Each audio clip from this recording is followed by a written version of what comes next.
Okay, good afternoon everybody. Welcome to this seminar. Our guest today is Francois Heinderyckx.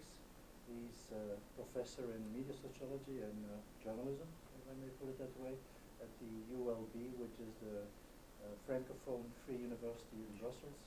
But even more important for him being here is that he's also the president of the ICREA, which stands for European Communication Research and Education Association, which is the largest and the only European association in our field. And that's precisely the topic of today's seminar, or it's probably going to turn into a bit of a dialogue as well.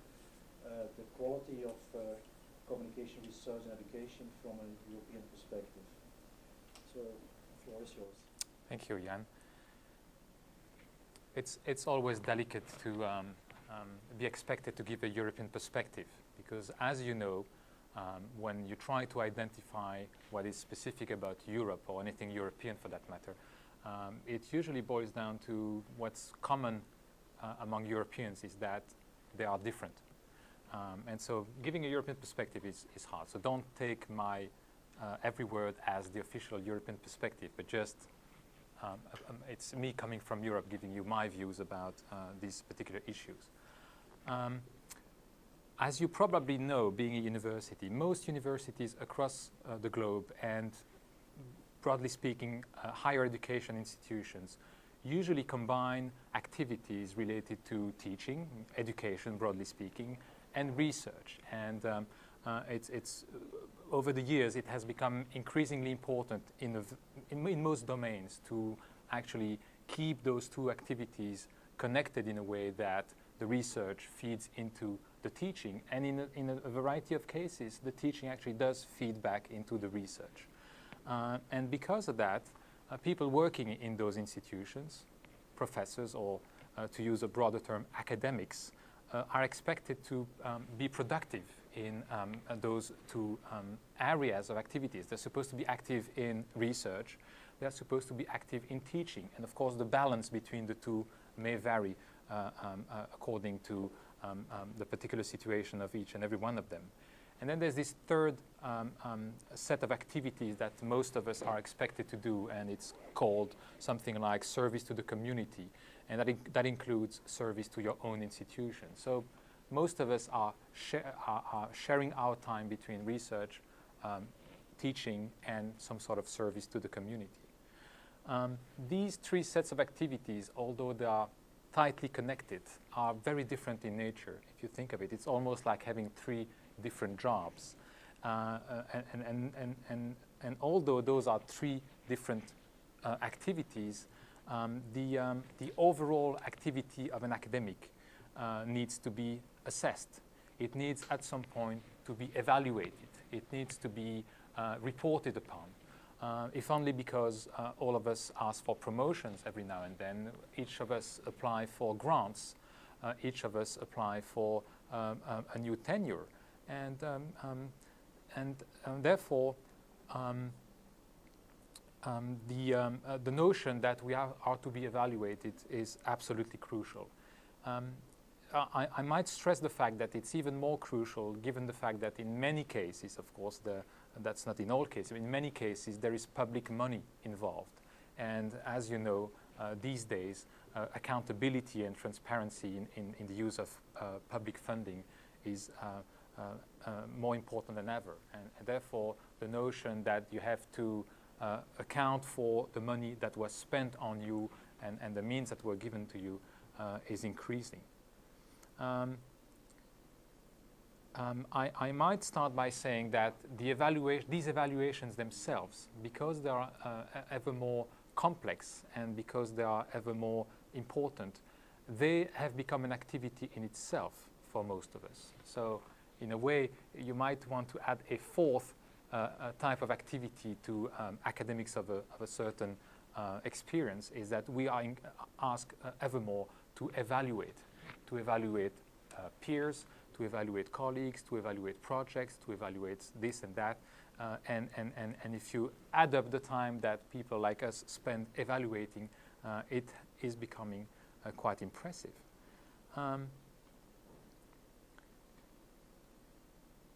there is some irony in the fact that being solicited to evaluate and to evaluate certain types of activities in particular is in itself a very valued activity. In other words, there is recognition in being asked to evaluate. And this is particularly the case in circles where, in big foundations or in large institutions, if you are asked to evaluate, for example, applications for grants, or if you're asked to evaluate promotions at a certain level, implicitly it means that you are seen as one of the top experts in your area or in your branch. Of course, there are those who say that it's also that because you're seen to have the time to do it. And then in many cases, and this is increasingly problematic, for example, at the level of the European Commission. The European Commission does have large research funds. And so there's a huge back office operation at the European Commission to put the calls out, to receive the applications, to sort them, to rank them, and then there are some midterms reporting, and then the final reporting. All that requires a lot of experts. But the fact is that, of course, for obvious reasons, you cannot be an expert for any type of call, for example, where you would be involved. And so because it's expected that the big experts and the best in their field will apply for grants at the European Commission, and because if you apply, you can't be an expert, that in some areas seems to leave very little expertise to do the expertise of the experts. You see what I'm getting? So it's actually the case that in some areas, the people who are evaluating the grants are actually less qualified in a way than those who apply, which is sort of a paradox. So this is just to give you a few notions of how important the evaluation has become and how tricky the whole operation is.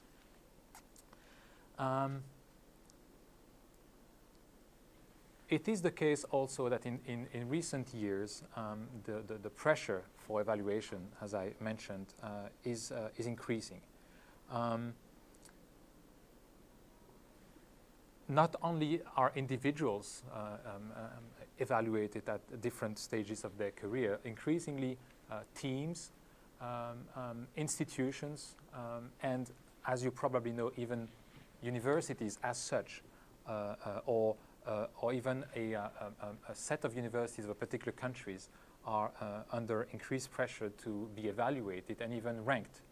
You must have followed the controversy surrounding some of those very mediatized ranking systems, the best known being the so-called Shanghai ranking, which is published, and the yearly publication of that ranking is always a big event, because of course everybody or most university will say that it's not a serious evaluation system. It's very weak in its methodology. It doesn't mean much. But everybody wants to see where they are. And of course, they'll make a big fuss about it if they have gained position in the ranking. Of course, if they've lost position, they'll say evermore that it's not a good evaluation system. And I'm not going to go into detail there, but if you look into, and if you're interested in those matters, if you look into the methodology, the metrics behind the Shanghai ranking, it is indeed very questionable. There is this other ranking system which is published by the Times Higher Education in the UK, which is more balanced in the variables that it uses, but which is also extremely vulnerable to administrative errors, for example, and how one set of data might be used for another university and things like that. So clearly, this is a recent trend.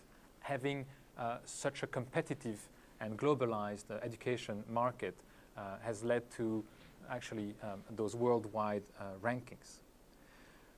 It has impacts all the way to the actual structures of higher education.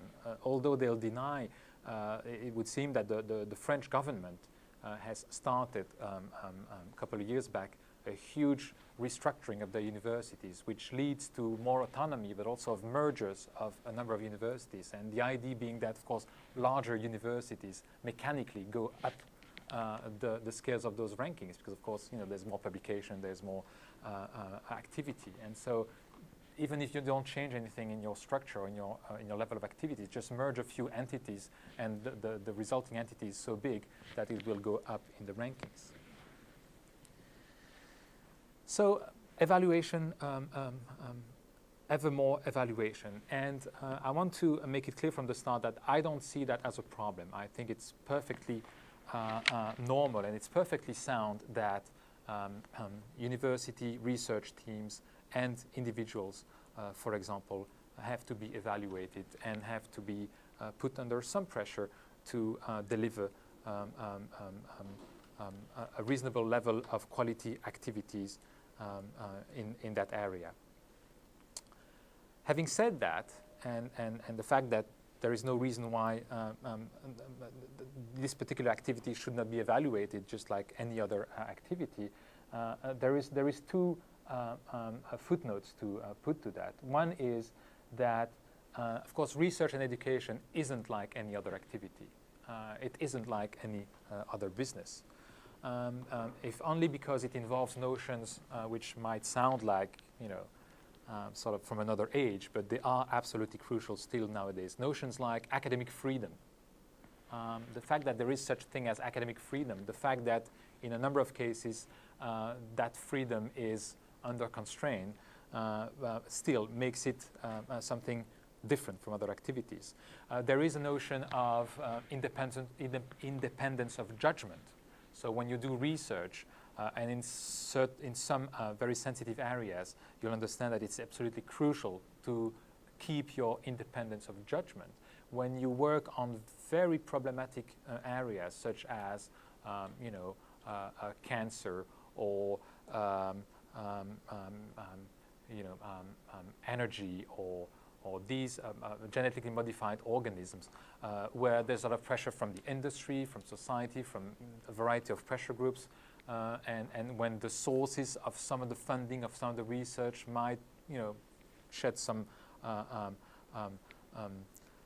suspicion on the research you do, of course, it's still a very crucial and central value for researchers nowadays to keep as much independence in their judgment as possible. The fact that universities and research, academic research also still has, and probably more than ever, still has that responsibility of validating knowledge, validating skills. So it's still mostly the responsibility of the academic world to determine what is, valid from what isn't, what is proven from what isn't, what is harmful from what probably isn't. And that also makes our activities very specific and very different from any other activity. So basically what I mean to say here by that first footnote is that I think that there should be something like the cultural exception. It's, people say also the cultural industry is not like any other industry. Well, I'm saying that the activities related to research and education cannot be just another activity. It's different. The second footnote is the result of the first, and because of those specific characteristics of our activities, the criteria you use to evaluate those activities are problematic. They cannot be just the same as for any other activity. And I'm sure many sectors of activity, are specific in a way that you can't just apply the standard evaluation criteria. But still, we're going to focus today on research and education and see just what is specific about evaluating it and how we can deal with it. So the question is not, and I insist, should we evaluate academic activities? Because some people think that to preserve independence of judgment and to preserve academic freedom, there should be no evaluation at all. When someone is put in a position of having an academic tenure, for example, he has passed all the hurdles which gives him the legitimacy to basically do what he sees fit to do. But you and I know that that would be in a perfect world, and that, so my position is that we should not try to go around being evaluated. But the question is therefore not should we be evaluated, but how can we properly evaluate academic activities. The discussion we're going to have today is going to be mostly in fairly general terms for academia in general, but where I see fit, I'll give you specific examples in the area of communication. First, I'll start with education. So we'll focus on education and research, but we'll start with some words about education.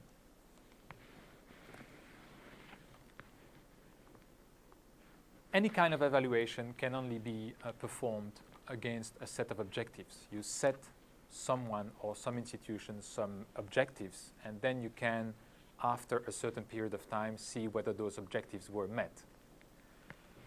So in order to think properly about evaluating education, first you need to think about what the objectives of, in this case, higher education are. And the fact is that if you try to write them down, those objectives are in fact quite vague. They can be more specific for a certain domain. If you think of the education of architects, for example, of course you want them to be good architects, to be capable of designing buildings which will stand up and meet a certain number of criteria. But in general, higher education's objectives are quite vague. You could phrase it in a way, something like provide people, and young people in particular, with the skills and knowledge that they need to meet the highest standards of a particular field or profession. So if you engage into a curriculum with a view to work in a certain area, the role of that higher education institution is give you the knowledge and the skills to do that activity properly, which doesn't mean that you only need to be taught practical things. On the contrary, you need to be given the skills and the knowledge to be the best possible professional in your area. That's really vague, and that's almost impossible to evaluate. You would have to go to all your former students and see them, like once a year, and ask them questions or see how they perform on the job and see if they perform better than that. Of course, that can be done to a certain extent, and it is. If you look at what business schools do, for example, they'll give you statistics about the earnings of their alumni, and so they say, oh yeah, those who went to Yale, they make more money than those who went to Amherst, for example, and they'll give you actually figures of how much more money they make. But that's very weak as a way of assessing whether you did good in meeting your objectives. But again, nonetheless, you need to evaluate higher education.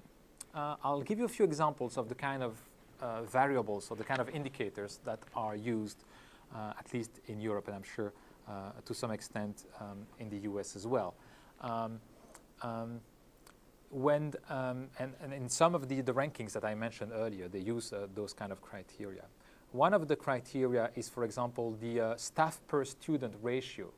So you take the total number of students, take the total number of lecturers and professors, and divide one by the other, and you have a ratio which is an indication of just how small the groups of students and how well you are being tutored and helped upon. So the larger the groups, the idea is that, or the intuition is that the larger groups are not as good as the smaller groups. Other indicators include equipment and resources available, how many books in the library, how many computer rooms, how many gymnasiums, or you name it. That is also often used to evaluate how an institution or a department is performing at the level of education. Number of courses available and how adequate those courses are for the field that is considered. The teaching methods, the level of satisfaction among students. So you can survey the students and see how satisfied they are with the teaching they are getting. The level of employment among graduates. So do they find a job after they leave your institution? The salary they earn. And one very critical indicator, much more critical in Europe, that's where the European perspective really is European. It's the failure rate. You see, in most countries in Europe, access to higher education is quite easy. Some of the schools, of course, will have a policy of application, exams, tests, rankings, and just taking the best. But in many cases, and if you look at the where I come from, the University of Brussels is a full university, one of the best in the country, and anybody with a high school diploma can just walk in, register, and become a student. There is no criteria of how good the grades they had in school or this or that. They just walk in, register for a very small amount. That's it's the law setting the price for those studies. So it's something along the lines of $1,000 a year.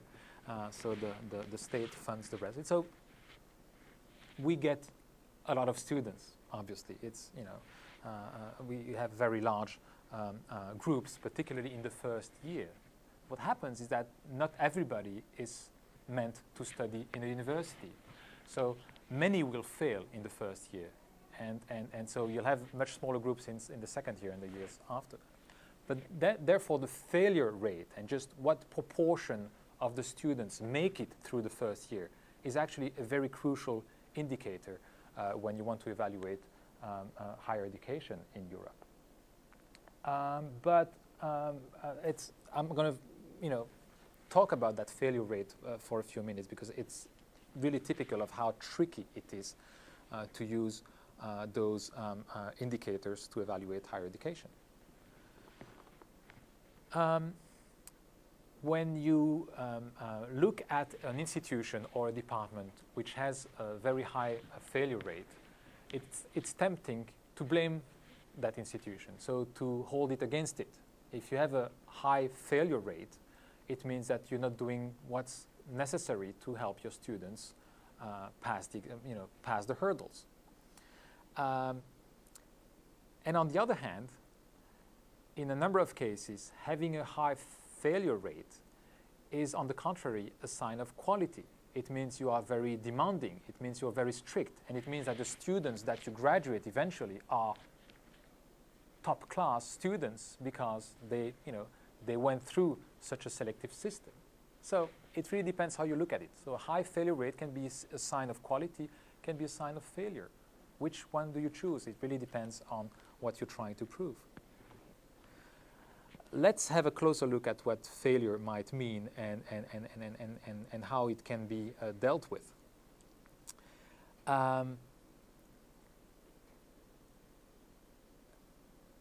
In the area of communication in particular, this is in fact a very good example, not only because of the theme of this conference, but in general, it happens to be a very good area to study, to understand the causes of failure. Again, looking at my own experience in communication departments in Belgium, it so happens that communication curricula are very popular. Again, we don't set limits, so any young students who want to study communication, they just walk in and sign a form and become a student. So that means that a department like mine has anything between 500 and 600 students in first year. On average, about 70 to 75% of those students will fail. Only 1 in 4 will make it into the second year. So this is seen by some as an alarming sign that we're not doing the job right. And it might be the case. So over the years, we have implemented a number of innovative ways to help students. The notion being, if they fail, it's because it's too difficult or because they don't get the right advice or it's too fast or this or that. So we've developed a wide range of activities, from individual tutoring to additional classes to re-explain the most difficult part, to simulating exams. See, the exams, it's most of the courses they have is not essay writing. It's often a lot of things to actually assimilate, and then the exams is sometimes even multiple choice. Who was this and when was he doing that, and so it's a lot to assimilate for those young students in the first year. So to help them cope with that, what we did for some of the courses where the failure rate was particularly high is do those additional explanatory sessions and then have these fake exams, these blank exams, just to show them what it's like. They take it. It's marked, and then individually we look at their copies, say, look, this is what went well, this is what didn't go well, we think you should do this and that. So it's sort of individual tutoring to help them out. None of that so far changed significantly the failure rate. And just on that last example of that individual tutoring of doing a blank test, if I take the last figures that were given to me, those of last year or the year before, I can't remember, out of those 500 to 600 students, about 60 actually went to those sessions. And so the question we ask ourselves is that, are we still failing? We clearly, our students, many of our students, most of our students can't cope with what we ask them to do, but they don't grab the hand that we are extending to them. They don't catch the life vest that we are throwing at them. So should we go one step further and make those activities mandatory?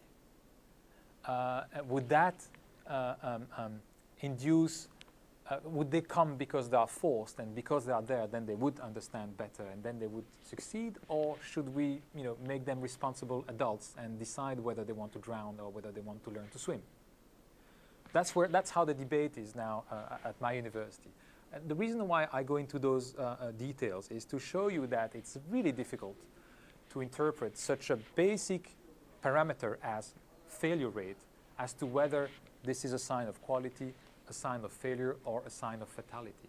It so happens, to give you an additional element of context to understand the situation I just described, the fact that we have so many students, and this again is the case in many of the universities I know, is to put it in simple words, and I'm oversimplifying and I apologize, you could put those first year students in about 3 groups. The first group is those really enthusiastic about communication. They want to study communication. They find it interesting. Some of them want to become journalists. Some of them want to go into advertising. They like communication. They want to go for it. A second group, a second chunk of those first year students are those who go into communication as a negative choice. They want to go to the university, or their parents want them to go to university, or a combination of the two.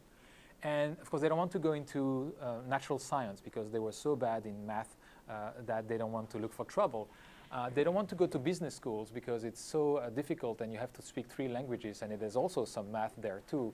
They don't want to go to history because, oh God, I mean, it's just so much to study, and this and that. And they end up with, well, why don't we go into, so either it's, physical education or communication. And because they are bad in sport, they go to communication. Again, I'm making a caricature here, but that's, a negative choice. They don't come with enthusiasm. They come as, they make the least objectionable choice. And then there's the third chunk, which, and of course this is verified on statistics. I'm not saying those 3 groups have the same size, but just about. The third chunk are those who have tried something else, failed elsewhere, and think that communication is so much simpler. So they failed in political science, or they failed in business school, and they think, okay, well, I'm gonna step down and be modest and go into communication, thinking it's simpler. And it's not, of course, because in most cases they failed elsewhere because simply they are not meant for university. It's just not their thing, and so they will fail in our department as well. So you see, there's only one group of students who are, the students you would expect to get, which are students with a motivation, students who are interested in the field they enter. And the rest of them are there by accident. And so that also explains sort of part of the big failure rate and the little success we have with all attempts to improve that.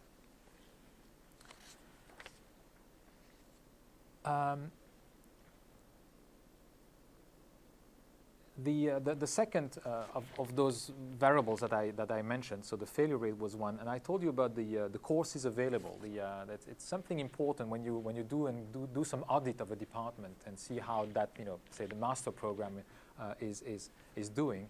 You'll study very carefully how many courses are offered. Are they taught by specialists? Are they related to the field? And are they what is expected in that field, be they the title of those courses or what is being taught in those courses and the way it is being taught. And that, in the case of communication again, is a good example of how tricky that particular variable is. And I'll give you the example of journalism in particular. If you accept the idea that you are training, you are educating young students to make them fit to get a job, then you accept the idea that the courses and the curriculum is at least in part influenced by the labor market and how that labor market evolves, right? If you look at the area of journalism, journalism as it is practiced by professional journalists is evolving, and in fact is evolving very quickly. But most of us would tell you it's not necessarily evolving in the right direction from a perspective of what quality journalism should be. In other words, because of the crisis, but this started much prior to the crisis, the fact that there is less international news, there's less political news, there's more news about people, and Paris Hilton is so much more interesting than any political story. Of course, you witness that. So it's sort of a drifting journalism. So you are faced with a choice when you manage a master program in journalism or a school of journalism. What do? Do you take those changes into account and shift your course offerings so that your students are best prepared to talk about Paris Hilton? Or do you lock yourself into your ivory tower in saying, look, my reference is Pulitzer and the journalism of the 1960s, investigative journalism, serious journalism, quality journalism. I'm training students to do quality journalism or bust, and then put on the market students who will be unfit. They'll be good journalists, but they won't fit into the labor market. That's a tough choice. You see, that's when I said that universities and higher education institutions had a responsibility. We are the keepers of a certain model in the case of journalism. We can't just do what the market wants. But on the other hand, we can't just ignore how it's evolving. So what do you do? The problem is particularly tricky in a country like France, where journalism is mostly taught in schools of journalism, which are outside of universities, sometimes connected to universities, but mostly outside universities. And they are mostly funded by the media industry. So in that case, it's almost legitimate, or it would be almost illegitimate to resist the evolution of the market. It's really their school. You're preparing students to become journalists in those media. They are funding you. Of course, they're funding you with public money, but that's economics. I'm talking in terms of balance of power. So how far can you go into drifting, and how far can you go into withholding your model of the best possible journalism? And so when comes the time to evaluate the quality of a journalism curriculum, can you hold it against a university to keep training journalists on an idealistic model? Well, maybe you can, because you're supposed to prepare people for employment. But then if you're drifting too far, it might be held against you as well. I don't have the answer here. I'm just showing you how a same reality can really be very difficult to when it comes to evaluation.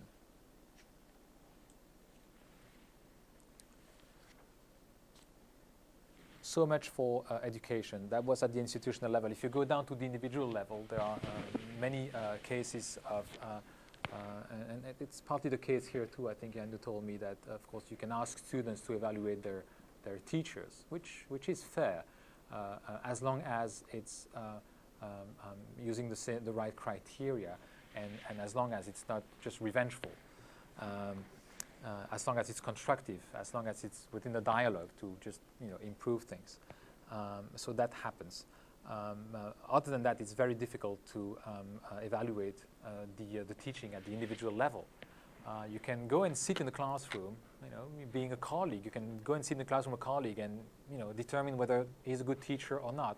But that would be, unless you're a very young lecturer and you might need advice. Otherwise, I don't think, not that we have an oversized ego, or most of us do, but that's not the issue.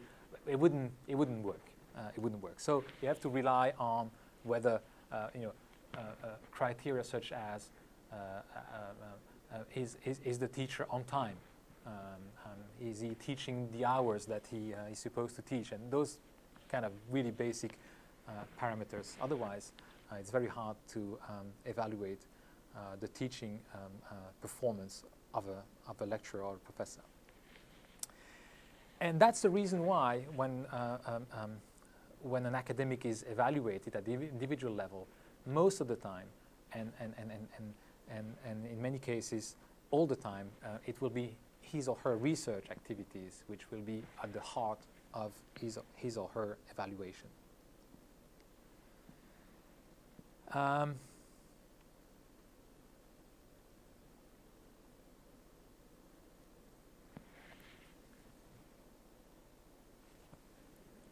If I go back to the logic I described a few minutes ago of how you can only evaluate someone or something using as a reference the objectives that were set for that person or that institution, you should, of course, reflect on that also about research.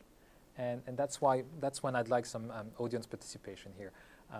As I would like you to tell me, just a few minutes here, how you would describe, or what would you put forward as something that you would expect in broad terms. You can bring it to your own experience. What would you expect from research, from academic research? What should be the objectives, or what should be the in a way the criteria against which you would evaluate the quality of research? What should research be about? What should be the objectives of research? Do you have any thoughts on that? Academic research in broad terms. Anyone? It's relevant in the field and Relevance? What and how do you determine whether it's relevant? I suppose if it's presenting any new ideas. New ideas, that's something different. It's relevant, it's new. I'd call it innovative. Okay. What else? It could advance, challenge, or refine existing theoretical models or approaches. So a capacity to theorize or generalize or modelize. Take existing models and ask questions about it, the function of that model in different areas, and either refine it if necessary, or add to it, or throw it out completely and offer an alternative. Okay. What else? What do you look for in a good researcher? So it can be at the individual level, but also can be at the level of a research team. Innovation is really crucial. I think I put it first on my list. I think when you look at the criteria which are used, for example, for grants, research grants, in most cases, the first criteria is this research innovative? Will it bring new things? Which is, of course, the driver of research in principle. But believe me, when you see some of those grants, you wonder, what would be so innovative about it, right? What else? You could respond to a set of questions that were posed in prior research, things that the prior research has suggested that we might want to know next. So it should have a set of specific questions that it's responsive to, and ideally it should be responding to an existing dialogue that's taken place prior. Okay, so research should not be isolated from a context. It should be, it has a past and it has a perspective. That's a good idea. What else? I'll just echo part of what Brian was saying. It's investigative, not declarative. Okay. You know, I think that's, and I would add it has a very carefully thought out methodology that can be made explicit. Methodology, that's Yeah. crucial, absolutely. What are data? What are procedures for analyzing the data? I don't know whether you are taught that, but it's the essence of scientific research is a methodology which is rigorous and described in a way that anyone can redo whatever you did and get to the same results, which is, of course, particularly crucial in natural sciences. Okay, methodology, what else? But in the social science, I would like to have the ethical component. The ethical, absolutely. So I would, integrity and... Responsibility.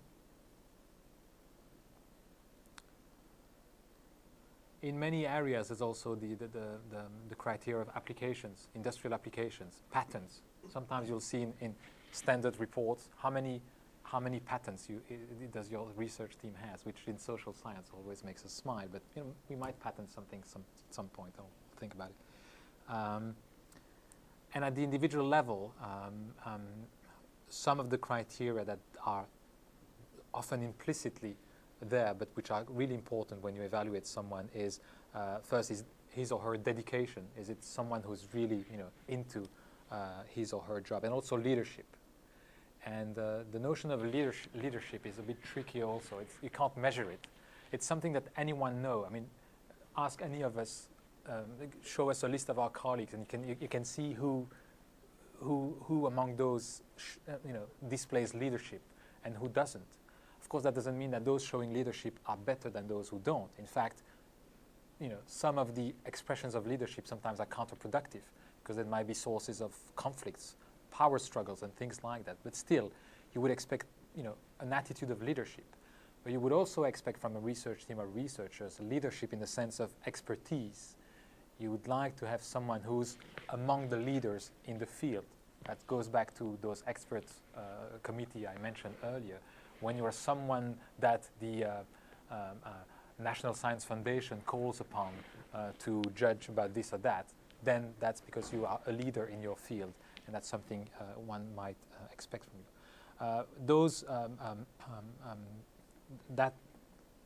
That view on leadership also touches upon recognition, and prizes and awards are more important than you would think. And in fact, in some areas, there are many different kind of awards, prizes given to the best this or the best that. That's also something which is quite important when you want to evaluate the research. Anything else? This might be really basic, but an article that appeals to me is something that's very clearly written. So something that, in terms of writing skills. That's We'll get to the publication later. You're right, but this is just research in general. But the clarity, yeah, that's an interesting one, because in some areas, maybe, I don't want to be too cliche here, but in some areas in sociology or philosophy, the fact that you're being obscure makes you, it makes it sound smart or more innovative. It's like, yeah, that's sounds, yeah. We've all been faced in conferences where you go and listen to someone and get at the end of the 20 minutes, go, yeah, there might be something there. But I agree with you. I think science, no matter how complex, or research in particular, should be able to put things in simple words. Yeah. In fact, we're doing some a new research at my university about how researchers in different domains communicate. And one of the things we do, we send them students for an interview, and those students are to ask them basic questions. And one of the questions is, what is your research about? And we expect most of them to say, I can't explain. It's really complex. I mean, you are a student in journalism, right? I work in biochemistry. And we ask them to continue asking the question until they get an answer. The idea being, and they are, at some point they'll tell them, they should be able to tell their grandmother what they're doing. And there is not one single area of research on this planet that can't be at least vaguely explained in terms that the average person can understand. But some researchers are not of that opinion, right? So we'll see how many, we'll get some feedback, see how many of those researchers and in what area specifically was that particular part of struggle. Then they'll have to answer a second question, which is, why is your research important, right? So which is not a way to ask them to justify what they do, but a way to say, why is it important to you? What drives you? And we anticipate that it's going to be something difficult to answer for some of those researchers. And I would put that on the list of those criteria as well. I think a good researcher is someone who can explain what he's doing and who can convince you that it's important. Okay, good. There might be one other yeah. thing I was thinking about. I don't know, maybe we've said it, and I might be repeating a theoretical stance that's explicit that the investigator uses and can make public. And sometimes that's differentiated from methodology. Sometimes it's thought of as a part of that. Yeah. Good. Yes? Sorry, first apologies, I had to finish the class. That's quite all right. And I'll shut the door.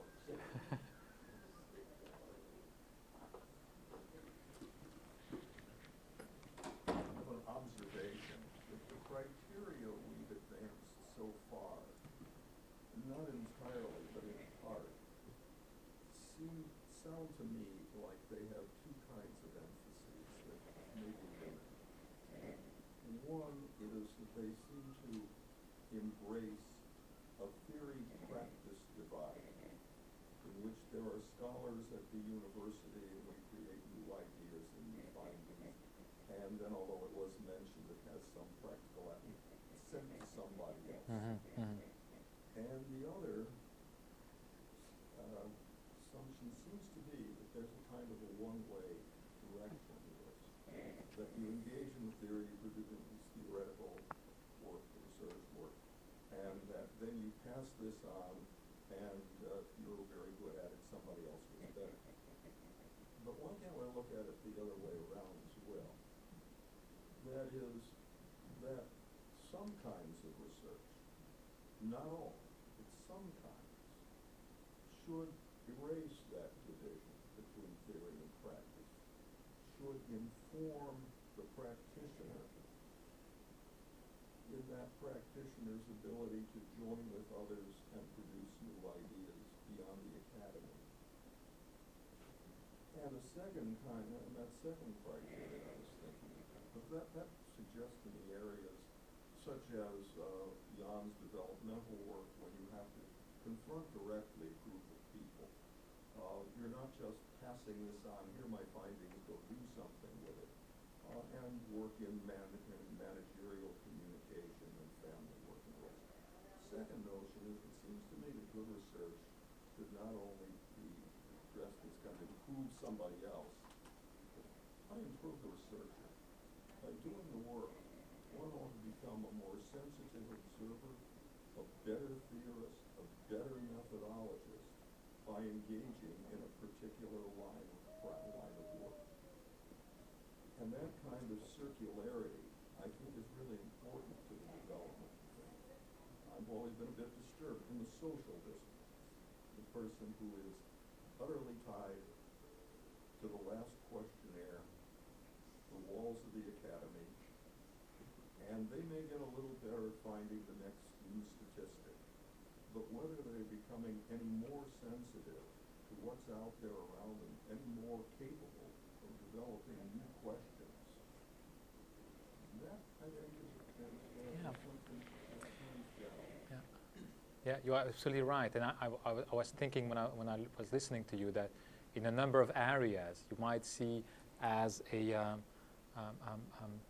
sign of sound research that the researcher gets involved in a way, of course, that doesn't compromise his integrity, but gets on to, as you said, with those results, then not just pass them on and throw them through the window of the ivory tower, but just sort of pushes them to the right circles to push some ideas or some action, or the notion of the connection between research in some areas and for example, commitment to some some causes to the notion even of activism is of course something extremely tricky, because activism can be seen as in contradiction with neutrality and objectivity and all that. But on the other hand, activism might be just the next level of how, when you have found something, you found the right question, you found elements of answers, and you feel you're not being heard, and you want your research to serve a purpose, and then you can cross the line. But that, I think, is something which should come into a line when thinking about what sound research is. But of course, you could never operationalize that into a set of criteria to evaluate the quality of research. But where I'm completely with you is that, but I think I would put that, some of that within being innovative, because crossing the line or erasing the line between theory and practice is a way of being innovative, a way of doing things differently, of pushing things forward. But experience shows that being innovative in that way is certainly not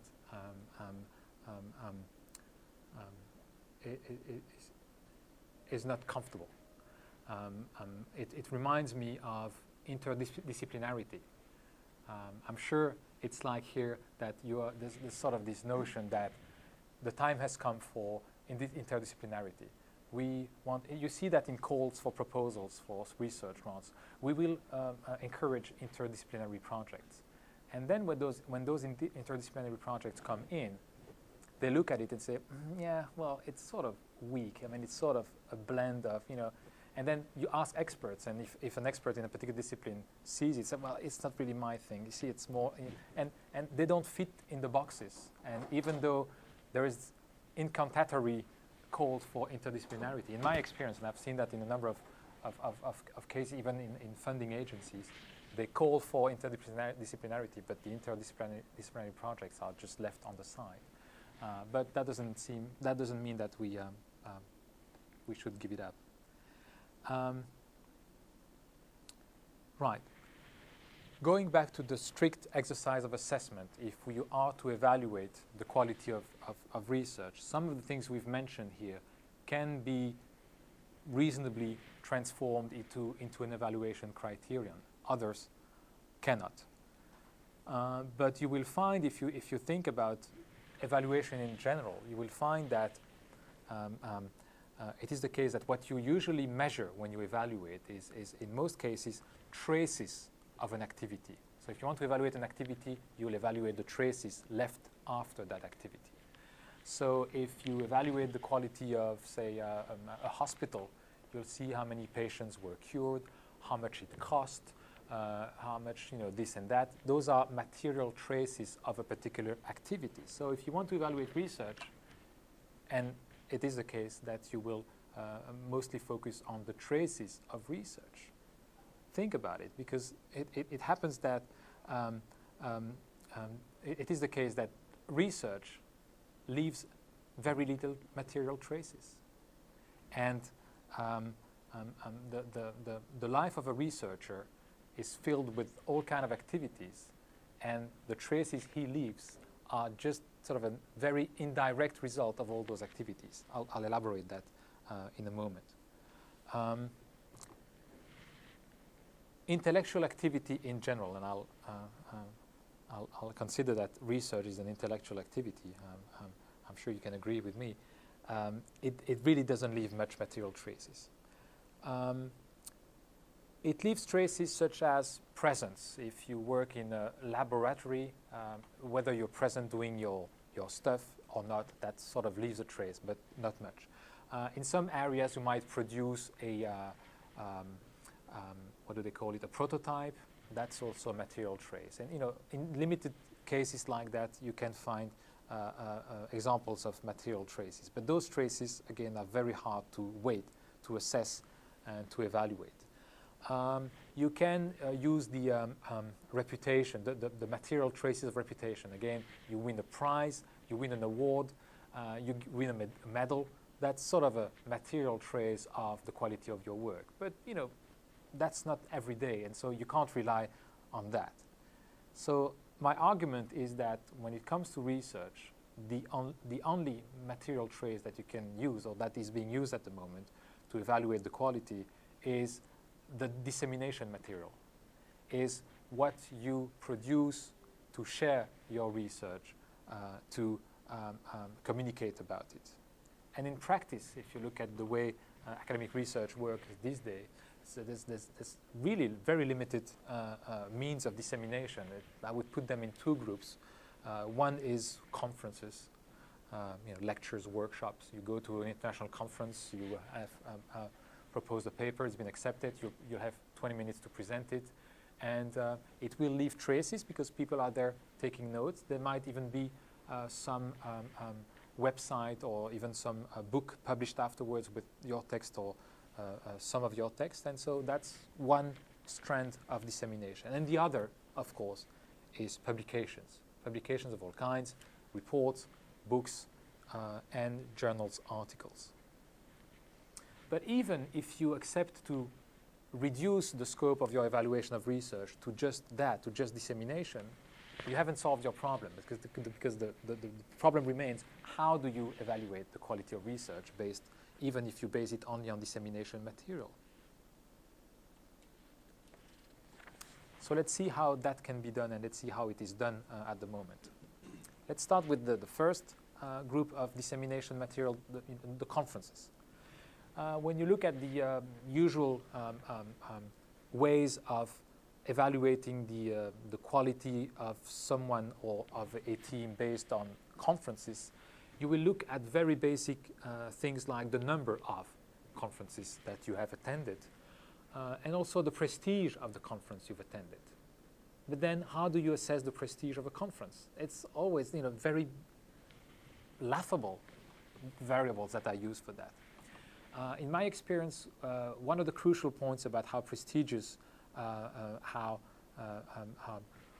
important a conference will be considered in an evaluation is where is the conference. If the conference is in a prestigious university or even in a prestigious city, sometimes it's in a non-prestigious institution, but if it's in London, even if it's in a pub, it's in London. I went to a conference in London, right? God, I'd love a conference in a pub. I'll just make a note and I'll send you the invitation.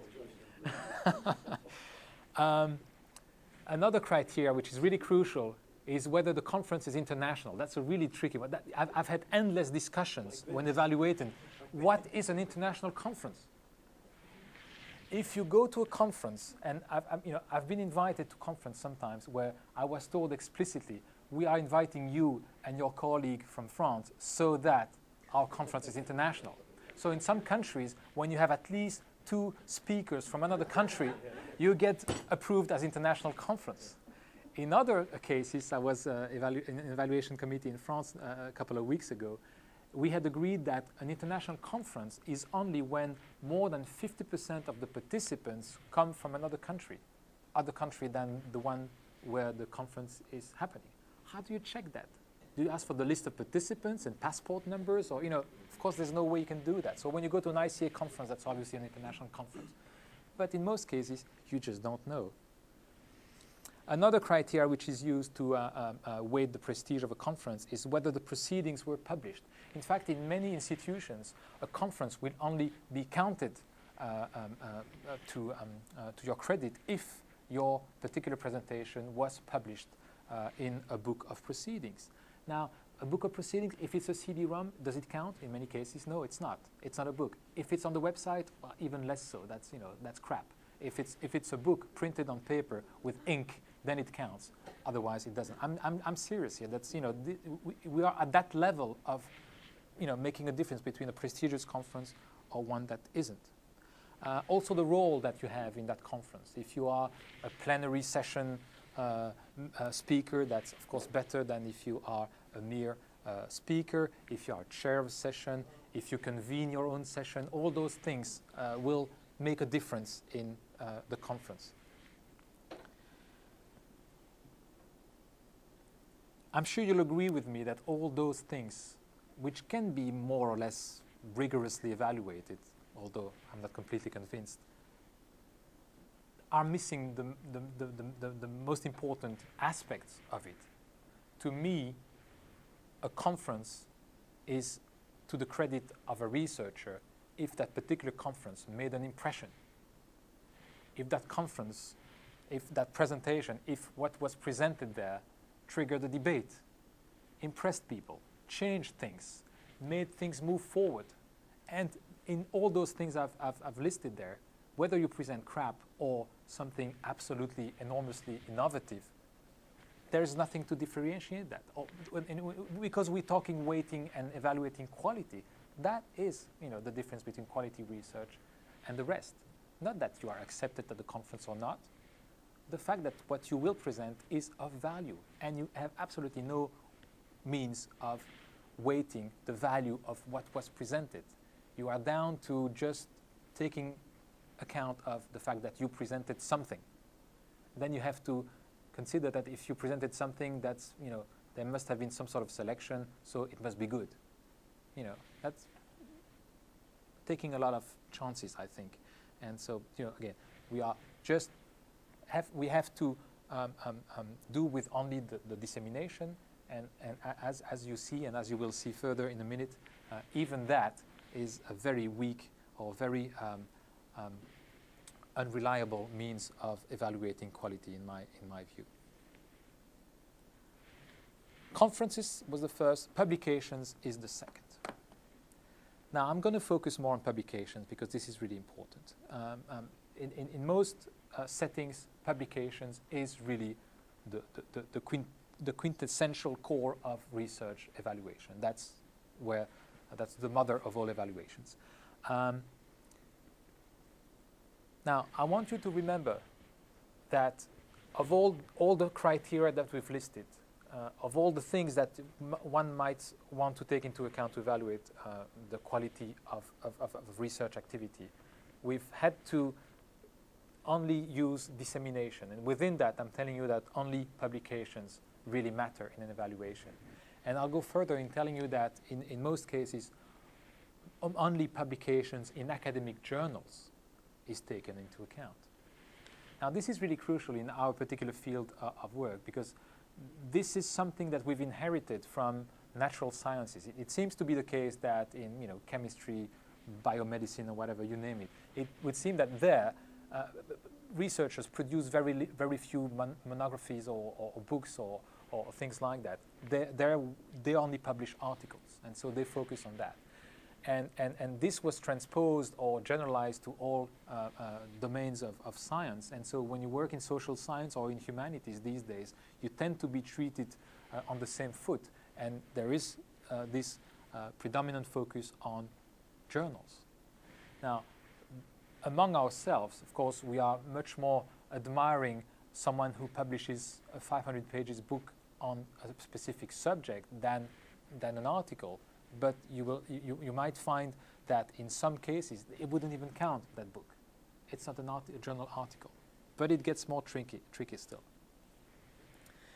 I'm going to take a step back to think about what publications mean for a researcher. I'd like to make a comparison between one's publications and something which I would call one's assets, one's capital. It's a capital that you accumulate during your career. If you are a PhD student, you have your first assets when you publish your first article in a journal, for example. Then you might publish a second article. That's your second assets in your portfolio of academic assets. Then you will eventually you'll finish your dissertation. That dissertation in itself is one big asset in your portfolio. Then you might publish a book based on your thesis, and then you pile them up. It's a sort of a sedimentation process by which layer after layer you accumulate your assets. Now, those assets are different from the financial assets in a number of ways. First, those layers are they are chronological. You can't switch them over. They come one layer after the other. There's sort of if your career goes well, there's an evolution. You you make progress, or maybe you change subject at some point, but you have no control on the sequence of the layers. The second characteristics of those assets is that they can't be tampered with. You can't even disown them. And I mean by that, if you publish something when you're 25 years of age, and if you look back at that when you 10 years later, and thinking, God, did I write that? Sorry, you did. It's there. It's published. It's disseminated. It's out there. Of course, you can say and you can widely publicize that you've changed your mind or that you made an error, but it's there. You can't erase it. You can't just sell it. You can't dump it. It's there, forever, right? So that's something that, in particular, young scholars don't realize is that pressure is there. It's gonna be there forever. And the third particular characteristics of those academic assets is that they can't be transferred to somebody else. They'll remain your own. In fact, there's only one case where you can transfer it to somebody else, is that if you admit that you did plagiarism, then you give it back to someone. But I would suggest you avoid that. So if you think of academic dissemination as a portfolio of academic assets that you accumulate, the question remains, if you are faced with someone or a team of researchers having their assets, how do you evaluate the quality, the value, the intellectual value of those assets?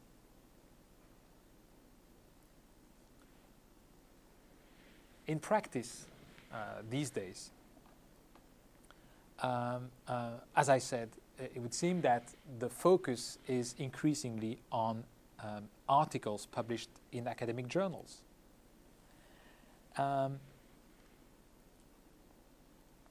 Now, why academic journals outside of the contextual causes I've mentioned earlier, that we are, we are generalizing the evaluation methods of natural sciences? Because if you look at the budgets of research, social science and humanities are just peanuts, within all that. So, because people doing evaluation are concerned with the budgets, of course, they're not inclined to develop a different logic for those peanuts, and so they just make us use what was developed for the main budgets. But there is no question that journals are really critical in the game of dissemination.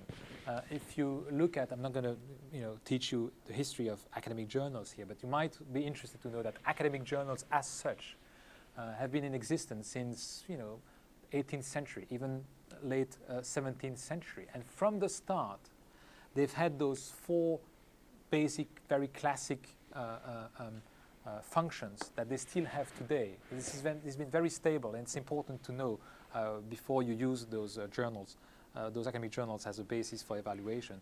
They have this first function of recording innovation, recording discoveries.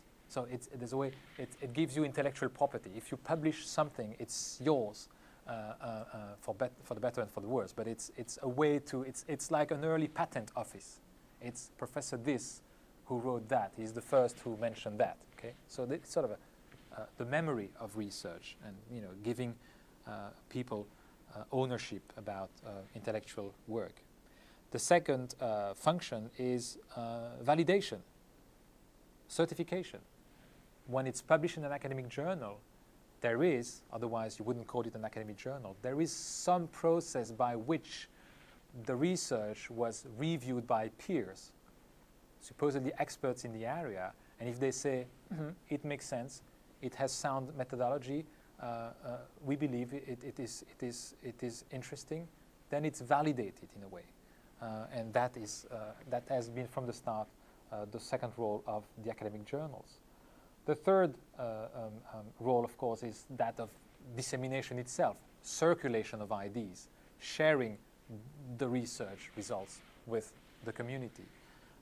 And the fourth function is, of course, that one of archival, when you look back at journals, some of which go back centuries. It's the memory of a discipline. If you accept again, I'm personally very disturbed by the fact that we are being imposed to focus only on publications in journals. But even if you accept to restrict evaluation to publications in academic journals, you still remain with the problem. How? One of the very obvious ways to evaluate the quality based on publications in journals is to count how many journal articles were published. So you ask any researcher, and we are being asked that regularly, or you ask a team, or you ask an institution, can you give me the list of article journals which were published last year, or in the past 3 years, or in the past 5 years? And we can give those lists. But obviously that doesn't suffice. I mean, that's just not enough. Why? Well, because intuitively, we all know there are, the words are, have to be picked carefully, but I would say there are more prestigious journals and less prestigious journals. In every scientific domain, there are the top reference journals, the journals that everybody look up at. And when you publish in one of those journals, that's really an achievement, because it's very selective. It's very, many people want to publish there. They review it very thoroughly, and they only accept the very best papers, very innovative, very well written, this and that. So when you publish in those journals, that's an achievement. So a publication in that journal should be counted as more of a sign of quality than one article in a lesser prestigious journals, or in a really unknown journal. So there is no way you can avoid finding some sort of a ranking system whereby you can differentiate between important journals and less important journals. But that is really tricky. And it is, in fact, producing quite a lot of controversy these days. How do you determine the prestige or the quality of a journal?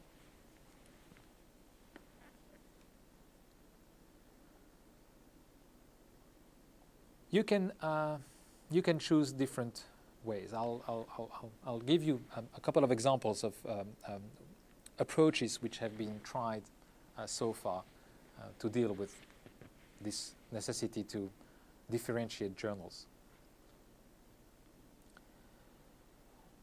The first is to ask a panel of experts to look at all the journals which are in existence and to set them in different classes.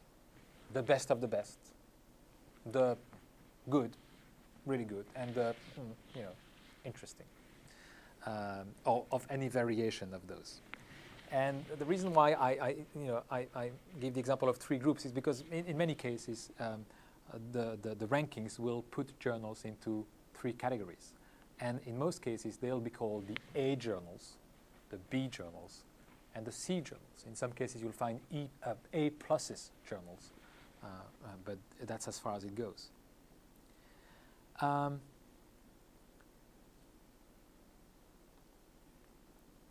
This is really controversial. Not only how do you decide which journal goes into what category, but the very notion of ranking journals and saying that some journals are better than others is really disturbing. And I want you to bear with me for a second to see just how disturbing. Again, intuitively, instinctively, we all recognize that there are better journals, more selective journals, more prestigious journals than others.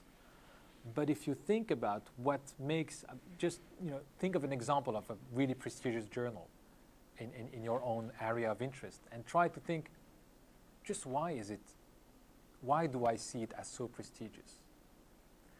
Well, some of the criteria that might come to mind are, 1, it has a very large circulation, a very large audience. It's printed at thousands of copies. It's really something that many people in my area read. It's basic reading. Then think for a second, does the fact that a journal has a large audience mean that what is published in that journal is better than in a journal, for example, which would be published on a very narrow topic and only circulates among specialists of that topic, possibly even in one particular region of the world. Would that necessarily mean that what's published in that journal is of a lesser quality, is less innovative, is less rigorous, is less interesting than what is published in the large circulation journal? Not necessarily. I'm not saying that it doesn't make sense, but you can't say that it's necessarily the case. In fact, you could argue that it's actually less interesting, because what is the characteristics of large circulation, large audience journals? First of all, they have a broad spectrum to appeal to a large group of academics, and also I'm of the view that they are somewhat consensual. They are a bit conservative in their choices, and they are, in my view, not the best place to find innovative research. For example, the criteria which will be used by the evaluators to decide whether that article is suitable for the journal will be their own frame of reference in terms of theory as well as methodology. And so if you leave the strict frames of their methodology, the traditional methodology for this or that, you'll be discarded. And so in a way, those large audience journals are actually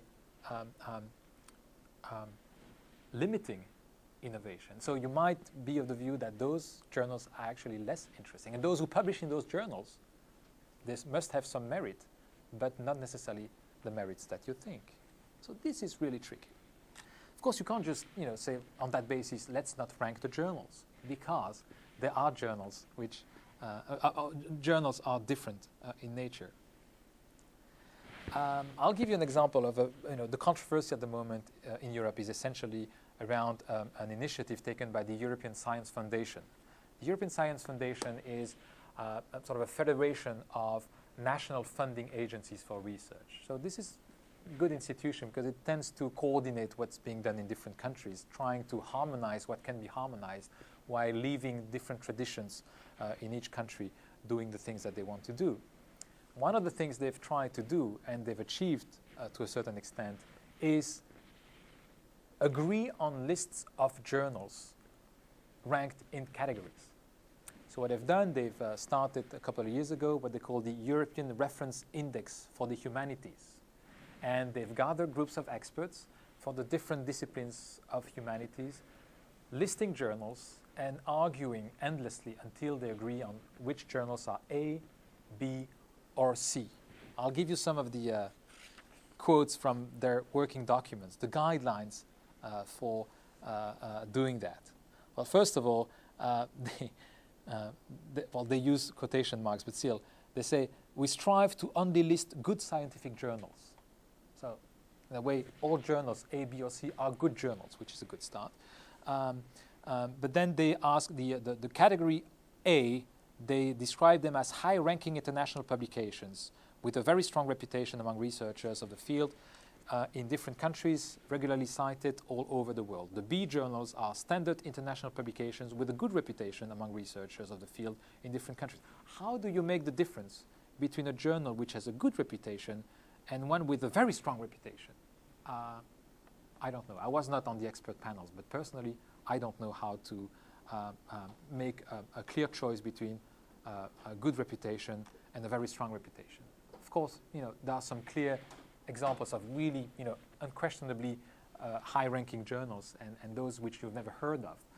But it's all in the gray zones which the problem arises. As soon as you start publishing lists like that, or even drafts of lists like that,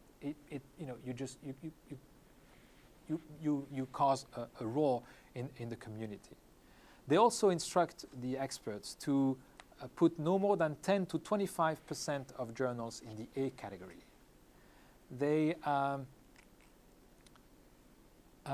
list explicitly as a criteria for the A journals a broad consensus within the field concerning international status and visibility. So again, journals which might be controversial, which some might think it's crap, others might think it's the future. If it's controversial, we don't put them in A category. There's a doubt there. We don't want. So it is a very conservative approach to ranking. Now, what's really interesting is that the opposition and the the controversy was so harsh around the ESF initiative that they've actually recently decided to change their approach. And they've declared just last January that that they will indeed keep categories, but they'll give up the ranking. So what they announced was that they'll